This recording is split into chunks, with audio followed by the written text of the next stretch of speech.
Itu Badi dicabut. Saruna di mana bang? Di sini juga. Seorang gadis remaja ditemukan tewas dengan 80 luka tusukan di tubuhnya. Biadab, itu yang pantas digambarkan untuk pelakunya. Pembunuhan yang terjadi di Kabupaten Goa itu mengguncang masyarakat setempat, bahkan berita ini tentunya telah menyebar ke seluruh penjuru negeri.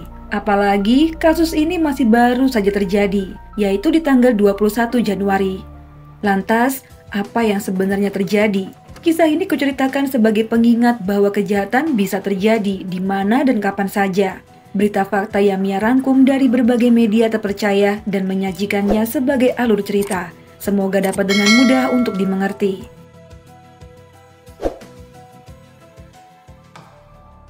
Pada tanggal 21 Januari tahun 2025, sekitar pukul 6 pagi, seorang warga yang sedang jogging ringan melintasi area persawahan yang terletak di Desa Bontocinde, Kecamatan Palangga, Kabupaten Goa. Di tengah asiknya berlari, dari kejauhan ia melihat sebuah motor Beat berwarna hitam terjatuh di dalam sawah. Kala itu tanaman padi masih muda, jadi air di dalamnya cukup banyak. Lantas warga itu pun bergerak menuju TKP. Ia malah menemukan jasad manusia dengan posisi miring, setengah tertelungkup. Tubuhnya terlihat mengeluarkan banyak darah. Langsung saja ia berlari menuju rumah Asnawi dan memberitahukan penemuannya. Tak lama berselang, aparat desa dan anggota kepolisian setempat menuju lokasi. Keadaan makin ramai karena banyak orang yang penasaran dengan sosok korban. Mungkinkah keluarga mereka atau tetangga mereka? Banyak spekulasi yang beredar kala itu. Mungkinkah ia merupakan korban begal, tapi motornya masih bersama sang pemilik?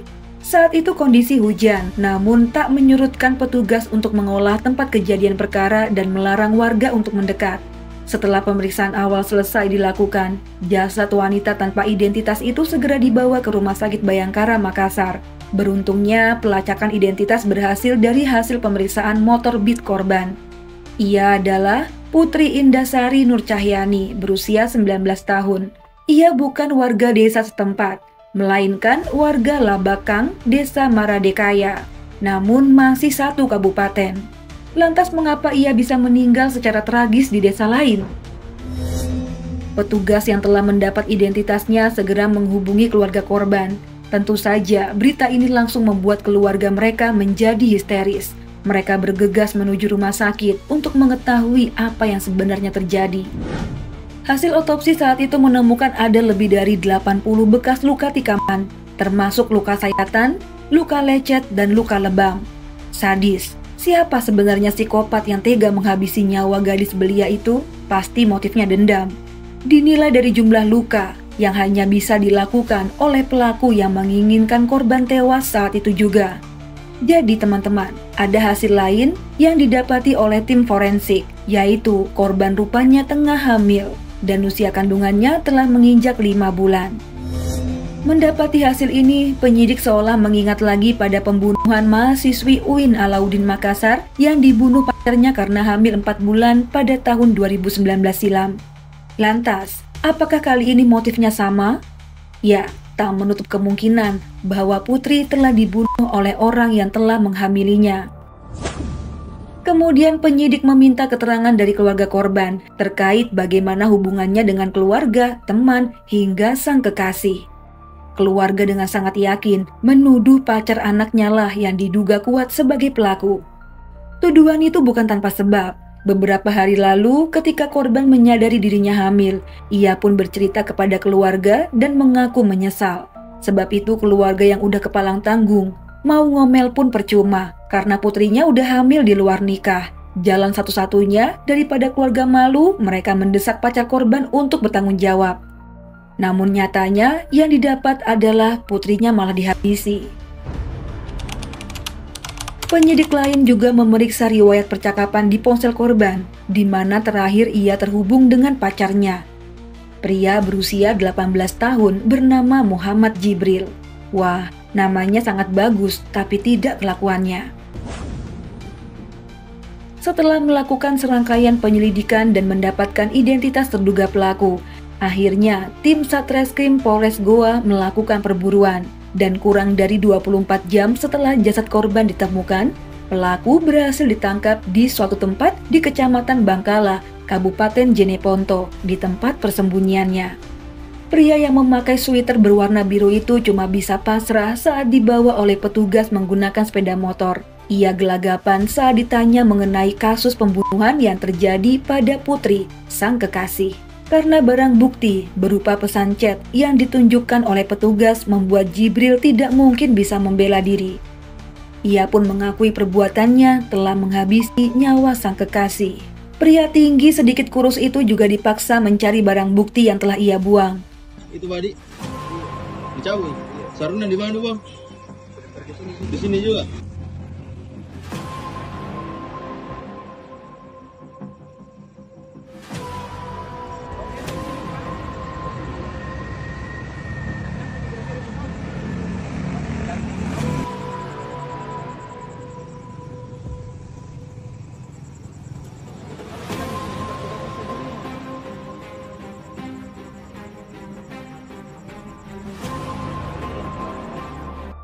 Kapolres Goa, AKBP Ronald Simanjuntak melaksanakan press release tersangka pada hari Rabu tanggal 22 Januari di halaman Mapolres Goa di Jalan Samsudin Tunru, Sungguh Minasa.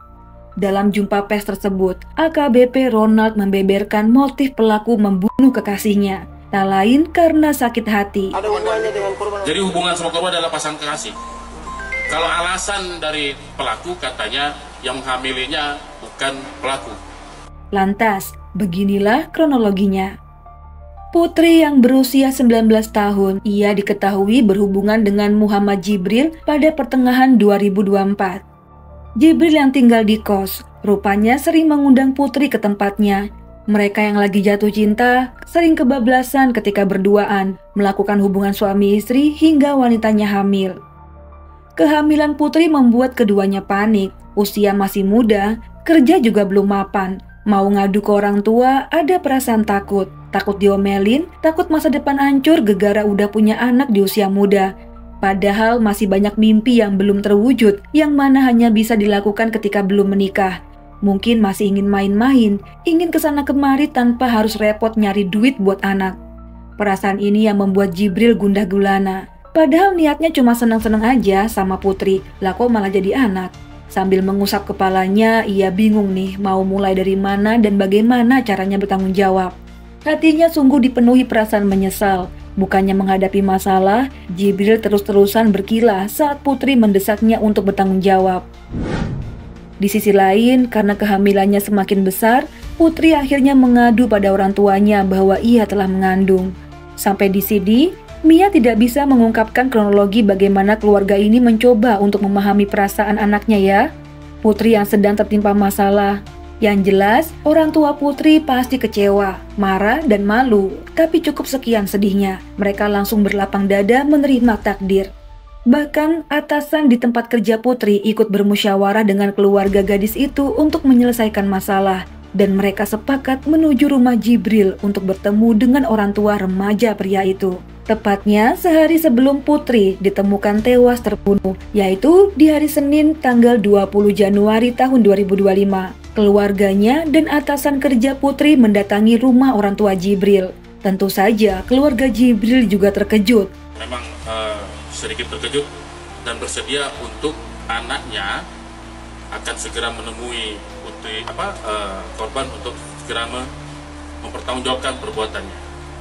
Namun dengan kepala dingin, kedua keluarga akhirnya memutuskan berdamai dan orang tua Jibril berjanji untuk bertanggung jawab dan menikahkan anak mereka.